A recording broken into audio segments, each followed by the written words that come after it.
News 24 has obtained exclusive access to letters showing that John Steenhuisen is attempting to employ unqualified people for senior jobs in his department. He is basically being accused of practicing cadre deployment. Welcome to another episode of The Dissection. Let's talk about this report. Let's talk about everything that has been alleged and what News 24 actually says they have in their possession. Apparently, John Steenhuisen is trying to get his people in by requesting that special rules be applied for his people. Now, before we go further and look at what the reporting is saying, it's important, I think, to highlight what the DA manifesto for the 2024 elections actually said. It said the following in its opening pages: the DA's rescue plan for South Africa. Our country is in crisis. After just 30 years in government, the ANC has eroded state institutions through cadre deployment, corruption, and criminality. These problems have killed South Africa's economic growth prospects and ability to create jobs. The first thing that they identified was cadre deployment as one of the problems which created an eroded state. Forget the hypocrisy of then them going into coalition with the very same ANC that they said had destroyed South Africa over 30 years. Their diagnosis of the problem was that cadre deployment was an issue. The DA also took the ANC to court, and they were fighting with the ANC about cadre deployment. They proposed in the last parliament a bill which was known as the End Cadre Deployment Bill. So that's what the party stands for. They've also said that they believe in meritocracy. Let's define meritocracy. Let's unpack what that actually is so that when we look at the report, we can ask ourselves, and I'll be talking about this after we look at what the report actually was. A meritocracy is a society governed by people who are selected according to merit. A society governed by people who are selected according to merit. The other Oxford Dictionary definition says a ruling or influential class of educated people. So to ascertain merit, which is the word that they use there to define meritocracy, we've got to unpack that further. What is merit? We have to look at training, we have to look at experience, and we have to look at track record. To ascertain training in a field, we need to know whether you know the theory and the practice of your field. And the way that we ascertain that objectively and not subjectively is by looking at your education background, the certification you obtained, and the quality of that certification, meaning your grades. To ascertain track record, we need to know your accomplishments in a particular field. It's not enough to be trained in a particular field. We need to know when you went into that particular area, were you able to get accolades, recognition from your peers, awards from your community, that kind of thing. How did you do in the space that you chose to perform in? We need to know track record. To ascertain experience, we need to know how long you worked in a particular area and what roles and responsibilities you had in that particular area. This is what the DA says they believe in: meritocracy. Meritocracy. They also say they believe in equality. Equality of all people under the law. Let's look at what the reporting from News 24 is actually saying and whether or not John Steenhuisen has upheld the values of his political party. The reporting from News 24 says the following: the Agriculture Minister John Steenhuisen wants to appoint a group of unqualified DA colleagues into government. And apparently he's hit a snag. He hit a snag when he wanted to appoint key staff who did not meet the minimum requirements, with 3 of the 4 candidates possessing only national senior certificates, matric certificates. John Steenhuisen himself is in possession of a matric certificate, but now he wants to appoint other people who are only in possession of a matric certificate. Now, how does News 24 know this? They say that they are in possession of a letter which was written by John Steenhuisen requesting a deviation of the minimum requirement rules for candidates for the appointment in his office. He's looking for special permissions for his people. The letter is dated from 2 weeks ago, on the 16th of August, and it seeks exceptions and deviations for the appointment of 4 people. Number 1, a former DA member of parliament who is now a farmer named Annette Steyn. Number 2, John Steenhuisen's personal assistant, Una Christians. Number 3, Charity McCord, who's supposed to be a spokesperson. And number 4, a candidate who's identified as Mr. Kruger. All of these people do not meet the minimum requirements for the roles that they have been nominated to, according to News 24. So what they are saying is that Steyn, Annette Steyn, has been nominated as the special advisor to John Steenhuisen. According to News 24, they are saying that John Steenhuisen's personal assistant, Una Christians, is going to be his private and appointment secretary as the minister. They're also saying that Charity McCord is supposed to be appointed as the media liaison officer, and that Mr. Kruger is supposed to be the parliamentary liaison officer. So what they're saying is that when it comes to education standards, Steyn, Christians, and McCord do not meet the minimum education requirements stipulated in the Public Service Act, while Kruger lacks the necessary experience. So this letter that was written was addressed to the Public Service and Administration Minister, Mzamo Buthelezi. So Steenhuisen wrote that his people that he's trying to get nominated, Steyn, McCord's highest qualifications were the National Senior Certificate, and that Christian's highest qualification is a National Certificate in Accounting. Kruger has a different issue. Kruger is said to hold a master's in education leadership from North Wales Management School, a BA Honours in International Politics from UNISA, and a BA in International Studies from Stellenbosch University. Kruger does not have the experience, however, that is required to be appointed as a middle and senior manager, according to Steenhuisen's letter. So he knows that his own people are not qualified for the jobs that he is trying to get them appointed to. And in his letter, he then tries to give motivation. And this is what he said about his unqualified candidates. He said, Miss Annette Steyn does not have the minimum required tertiary qualification as stipulated. Miss Steyn's highest qualification is a senior certificate. However, Miss Steyn's CV indicates that she was a member of the South African Parliament from 2009 to 2022. She has stated that she understands legislation and has become an expert in technical issues of her portfolio. He's relying on her version. In his push to bring Christians as his personal assistant to the ministry, Steenhuisen wrote that she too did not meet the minimum requirements for the middle to senior managerial position. According to the circular, right, there's a circular that has been issued by the department. To be appointed as a PA, you must possess an advanced diploma at the very least. Very lowest qualification that they need is an advanced diploma.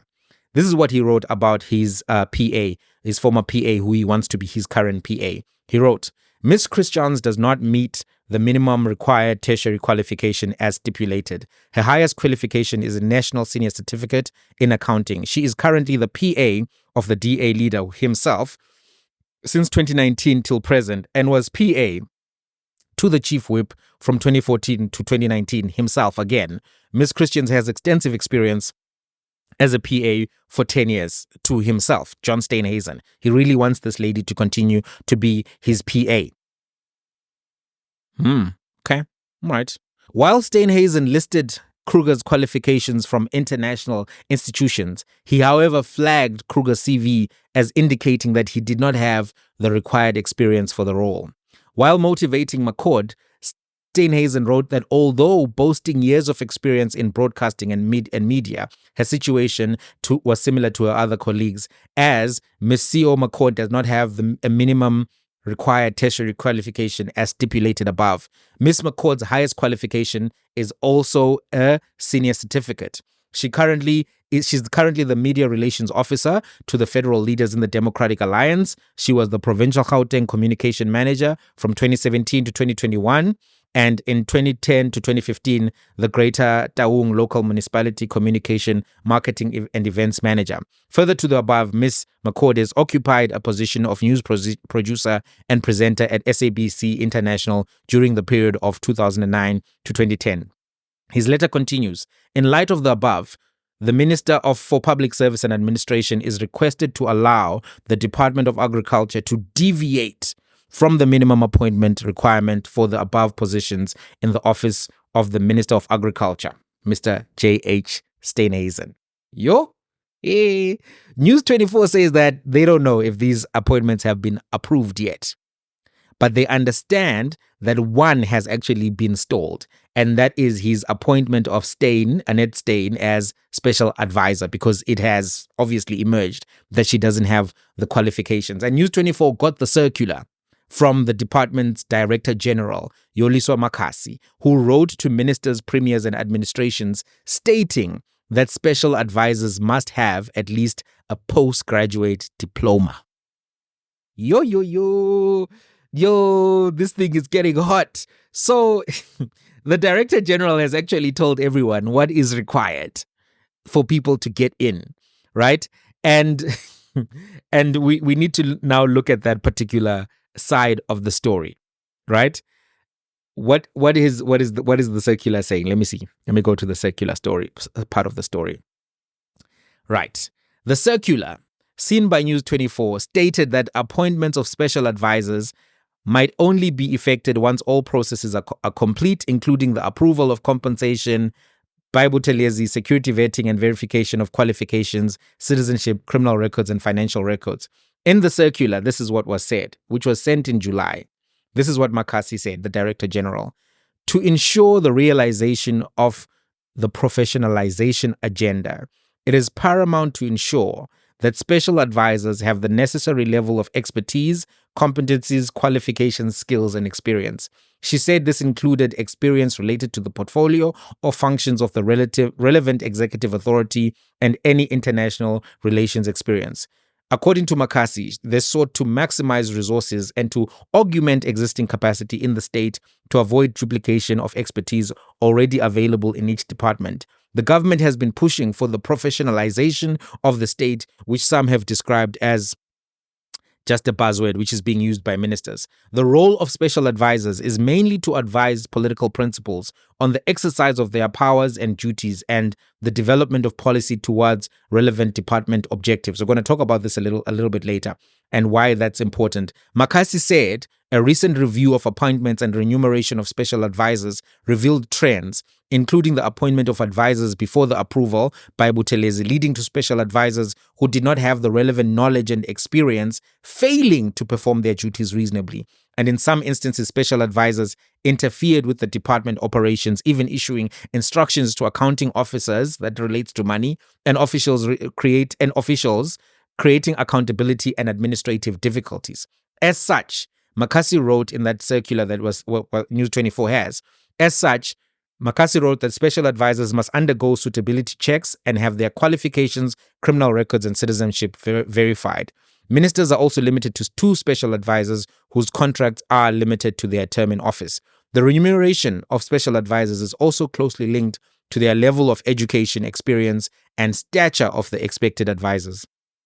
The compensation levels range from 1 to 4, depending on the NQF qualification, level of their qualification, starting from an advanced diploma up to honors, NQF level 8, and the number of years experience beginning from 5 years up to 10. According to the website, the department's website, remuneration for special advisors ranges from 1.2 million and to 2.5 million per annum. That's a lot of money. It's a lot of money. Makasi has added that to avoid any irregularities, appointments of special advisors may only be effected once all required processes are completed. Deviations can, however, be considered if political principals submit recommendations to the minister in writing to be forwarded to Buthelezi, who will then refer the matter to Ramaphosa for approval. On Tuesday, Steenhuisen said that Steyn had been helping him find his feet in the department and had hit the ground running. He said, "I've taken Annette Steyn on as my special advisor. She has been working at no charge since my appointment and has been an invaluable asset in introducing me to her network in the agriculture sector, gleaned from her decade of service as an MP on the Agriculture Portfolio Committee. She knows the sector, is widely respected, and as a farmer herself, understands what needs to be done. Steenhuisen said he had yet to make further appointments to his office after appointing Roman Cabernac, who also was another controversial appointment. I've not finalized any appointments in my office outside of the chief of staff, as appointment processes remain underway. He added the following, though. The outcome of any process notwithstanding, Ms. Steyn will continue to advise me during my tenure as minister, given her wide network in the agriculture sector, her years of grappling with the issues facing agriculture, gleaned from over a decade of service on the parliamentary portfolio committee, and her first-hand knowledge obtained from conducting a farming operation herself. He was asked if the request to deviate was due to the DA not having suitably qualified people. And on Thursday, he said the following: "This is not a matter of the party not having suitably qualified individuals. These are not party positions that are being filled. These positions are fixed-term contracts linked with the tenure of the minister. These positions have no line functions in the department and are purely a support function in the office of the minister." He added that the rationale for the request arose during a recent cabinet orientation, during which several ministers and deputies raised concerns about the structuring of the office for ministerial support being inadequate and to address the needs of ministers who require support, right? And what John Steenhuisen said, it was agreed that this matter will be relooked at. Ministers were advised that in the interim, they could, as had been the past practice, seek deviations, and such deviations would be routed through the office of the Minister of Public Service and Administration. Then John says, in light of this guidance, I submitted 4 requests and suggested that these could be looked at in the context of lowering the salary notch and service level for the positions.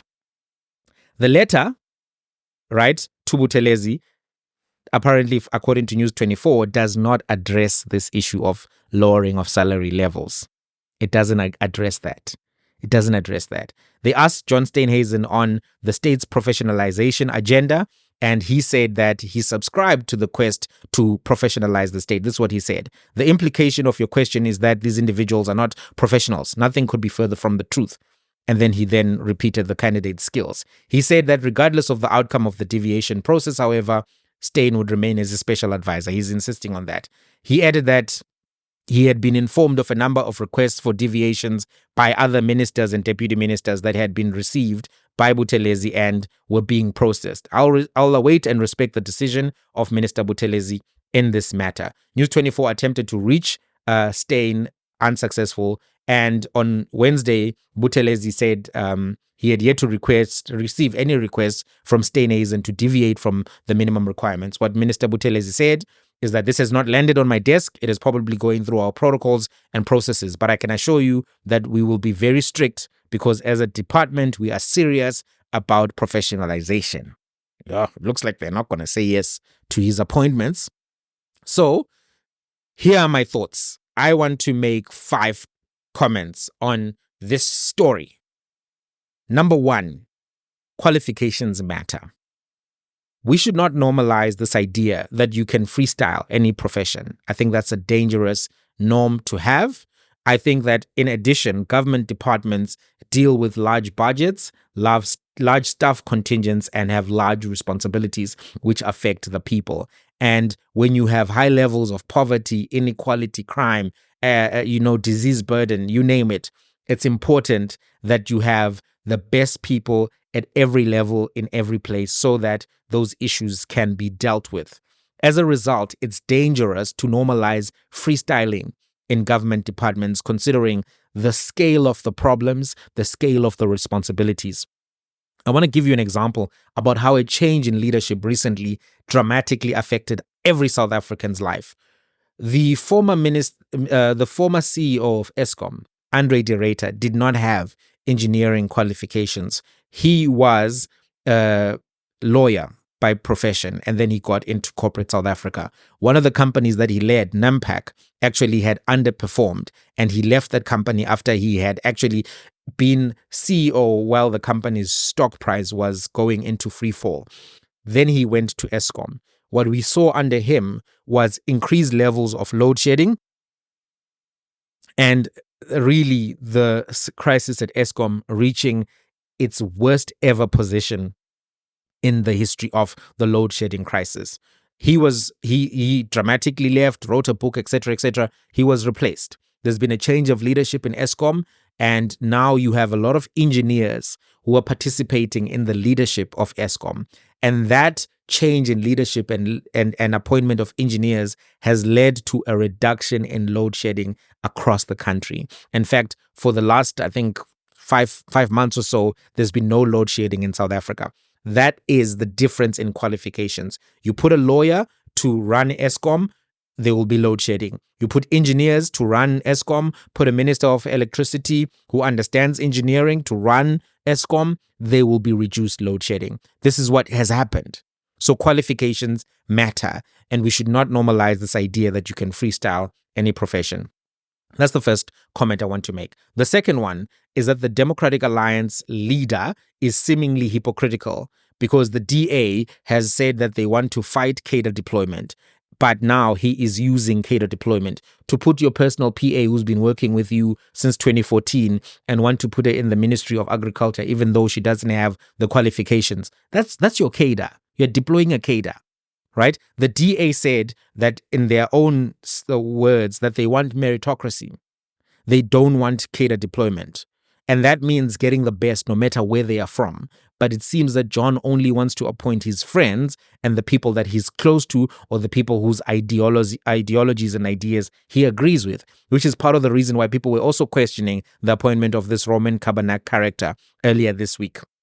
Right? It seems hypocritical to say, we're fighting cadre deployment. Cadre deployment must end. And at the same time say, but where are my cadres? Bring my cadres. Bring my people close to me. I need these people around me and I will keep them no matter what.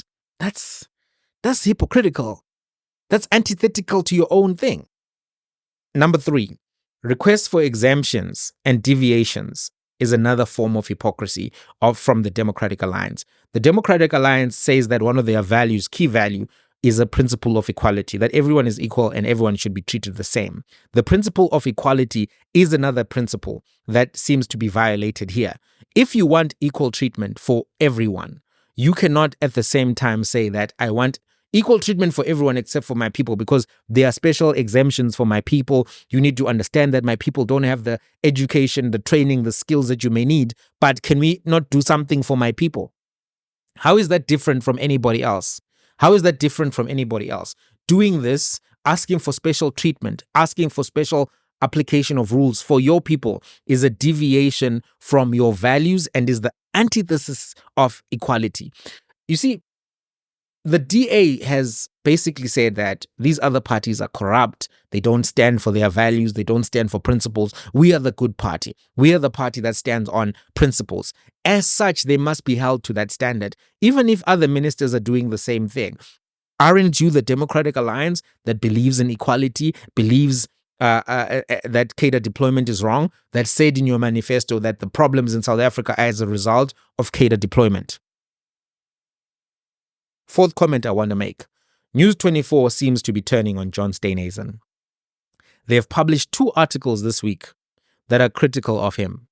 And it makes me wonder if donors and or senior party leaders are getting worried about him, his capacity to lead the party, and his contribution generally to the moment, the historic moment that South Africa is going through.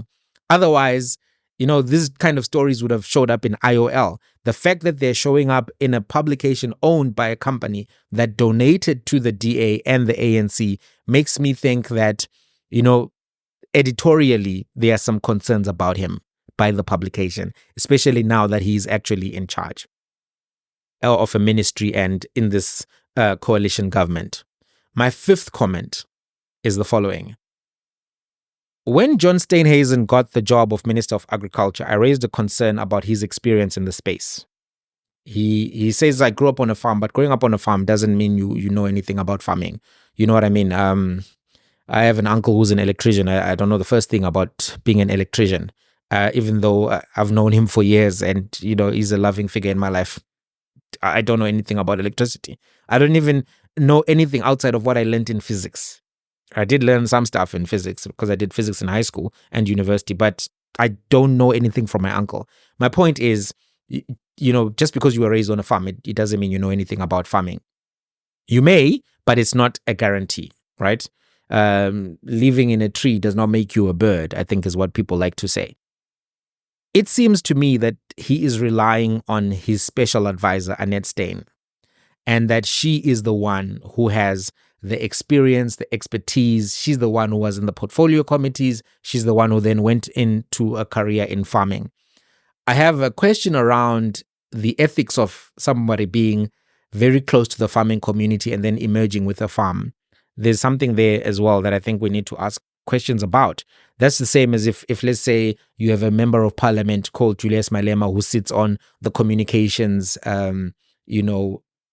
portfolio committee, and then after a few years he emerges. Now he's got a cell phone company. Let's call it Jujucom.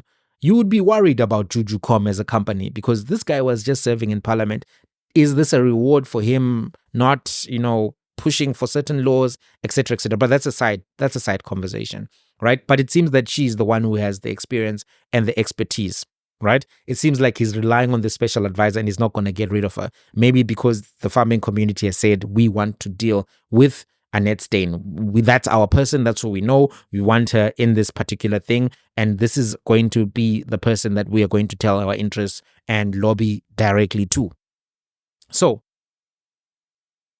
he doesn't have experience in this space. He used to work as a dog shampoo salesman before he became before he became a professional politician. He started off in Durban and then went to Parliament.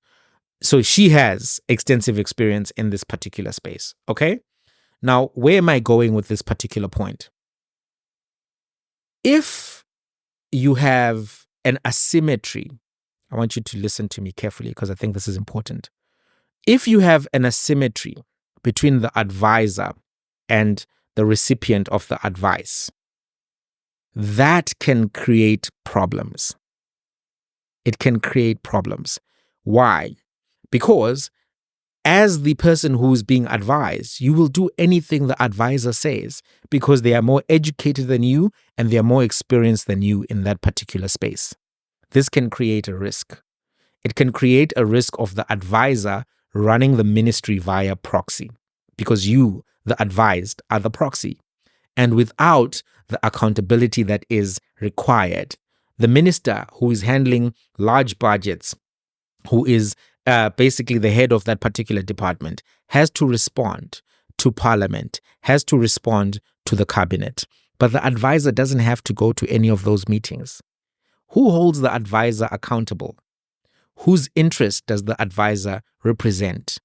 Who funds the advisor if they can work for free in this highly complex, highly demanding job for long periods of time? Because agriculture is a key ministry, it's a key portfolio.